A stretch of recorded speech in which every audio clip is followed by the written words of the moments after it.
Стаўся вядомы вырак музыку Алексею Хлястову. Америка падоўжыла санкцыі супраць Беларусі. 5 гадоў інцыдэнту з самалётам Ryanair, які прымусова пасадзілі ў мінскім аэрапорце.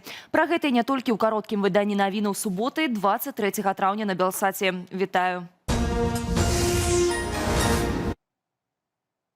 Сталася вядома, за што затрымалі спевака Алексея Хлястова. Паводле ягонай жонкі Алены артыст цяпер адбывае 14 судняў за дробнае хуліганства і утрымліваецца ў ізалятары на Акрэсціна. Напярэдадні ў аканце Хлястова ў сацыяльнай сетцы Трэц з'явілася відэа, у якім спявак распавядае пра магчымае затрыманне. Маўляў, апошнім часам яго пачалі актыўна запрашаць на прафілактычныя гутаркі ў розныя сілавыя структуры. У каментарах да гэтага відэа аккаунт, набліжаны да сілавікоў, паведаміў, што мужчына, маўляў, ігнараваў выклікі ў ДАІ, але пасля адбыцця пакарання будзе ўдома. Пракаментавалі затрыманне Хлястова і прапагандысты. Некаторыя з іх не цураліся моцных выказванняў.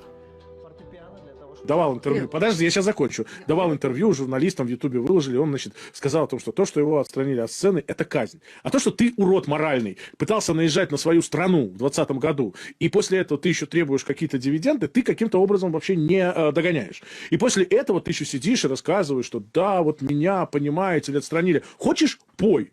Хочешь – пой. Сейчас есть ТикТок, Ютуб, пой. Если ты такой талантливый, пробьешься. Едь в Россию, пой, там пробьешься. Нет, собака, ты такси водишь. Прэзідэнт Украіны Владзімір Зеленскі правёў онлайн-перамовы з еўрапейскімі лідарамі. Адной з тэмаў, якую палітыкі закранулі падчас размовы, сталіся расійскія планы ў дачыненні Беларусі. Усё, што датычыць іхных палітычных і ваенных намераў, мы адсочваем. Нашыя каманды на ўзроўні выведак больш дэталёва абмяняюцца наяўнай інфармацыяй. Таксама падчас перамоваў Зеленскі разам з прэм'ер-міністрам Вялікай Брытаніі Кірам Стармерам, прэзідэнтам Францыі Эммануэлем Макронам і федэральным канцлерам Нямецчыны Фрыдрыхам Мерцам абмеркавалі пытанне камунікацыі з Амерыкаю. Апроч таго, паводле украінскага лідара, заходнія партнёры зафіксавалі ўзмацненне пазіцыі Украіны на полі бою, што можа пазітыўна паўплываць на перамоўны працэс. Прэзідэнт Злучаных Штатаў Дональд Трамп падоўжыў на год санкцыі супраць Александра Лукашэнкі ды іншых высокіх чыноўнікаў Беларусі. Дзеянне папярэдніх абмежаванняў заканчваецца 16 чэрвеня. У дакуменце на сайце федэральнага рэестру ЗША адзначаецца, што дзеянні і палітыка асобных чальцоў ураду Беларусі ды іншых асобаў працягваюць несці незвычайную і надзвычайную пагрозу нацыянальнай бяспецы і вонкавай палітыцы Злучаных Штатаў. Гаворка пра падаўжэнне указу, які прыняў у 2006 годзе тагачасны прэзідэнт ЗША Джордж Буш-малодшы. Дакумент прадугледжвае санкцыі ў дачыненні асобаў, якія, на думку ЗША, цытата, падрываюць дэмакратычныя працэсы і інстытуты ў Беларусі.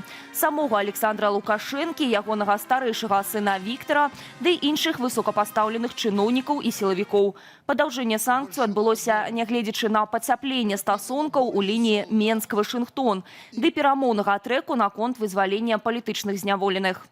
Напярэдадні ж сталася вядома, што ЗША папрасілі Літву, Польшчу і Украіну зняць санкцыі з беларускага калію, ды дазволіць яго транзіт праз сваю тэрыторыю. Ці пойдуць на гэта прынамсі краіны еўразвязу? У студыі Белсат паразважаў палітык, былы палітзняволены Павел Севярынец. Справа ў тым, што Еўропа трымае прынцыповую пазіцыю, падтрыманую большасцю беларускіх дэмакратычных сіл, спачатку вызвалення ўсіх палітвязняў, а, спыненне рэпрэсіяў, б, і рэальныя крокі да дэмакратызацыі, в. Толькі пасля гэтага зняццё санкцыяў. Думаю, гэта разумная пазіцыя. Іншае пытанне, ці варта было ўводзіць эканамічныя санкцыі, штурхаць Беларусь у абдымкі Крамля, это асобнае пытанне, але раз ужо санкцыі ўведзеныя, проста здымаць іх, таму што амерыканскай адміністрацыі ўдалося вызваліць некалькі партыяў палітвязняў, мне здаецца, это палітычна нерацыянальна. Таму зараз еўразвяз трымаецца цвёрдай пазіцыі. Думаю, пакуль не будзе рэальных зменаў спынення рэпрэсіяў, а рэпрэсіі працягваюцца, не будзе і прарыву з беларускай. Выбарчая камісія зацвердзіла канчатковыя вынікі на выбарах у каардынацыйную раду.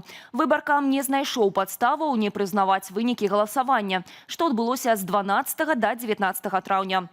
Канчатковыя вынікі выбараў не адрозніваюцца ад папярэдніх. У галасаванні ўзялі ўдзел 2113 асобаў. Перамагла на выбарах кааліцыя Латушкі і Руху за свабоду з вынікам 42,26% галасоў. Спіс атрымаў 34 мандаты мандаты ў беларускім протапарламенце.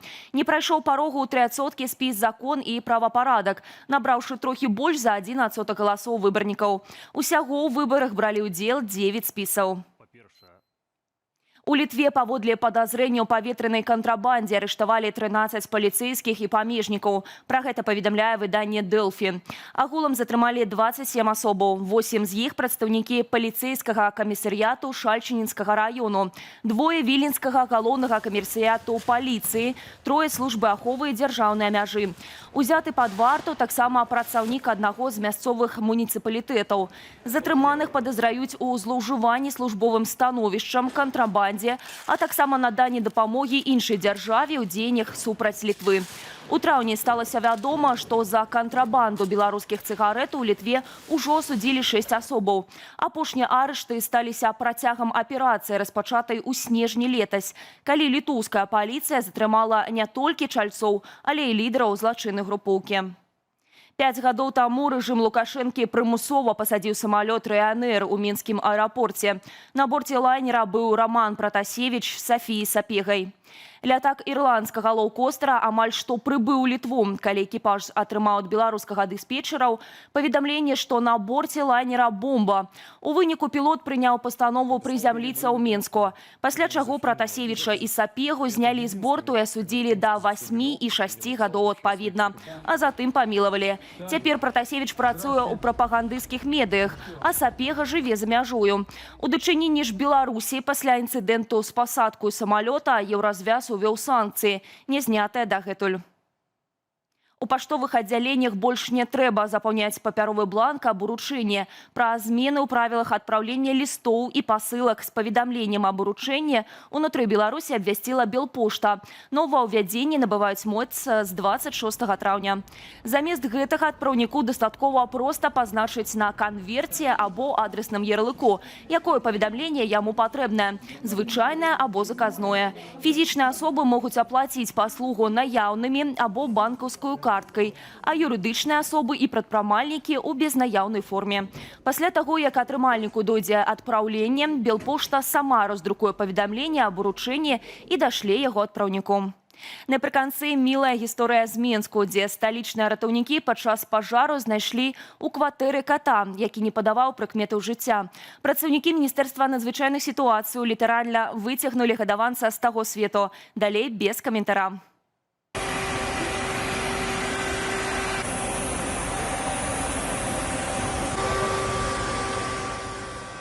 Больш падрабязна пра падзеі дня распавядуць мае калегі ў вечаровым выданні «Аб'ектыву». Каб не прапусціць галоўнага, падпісвайцеся на сацыяльныя сеткі Белсату. Стаўце лайк і каментуйце гэтае відэа.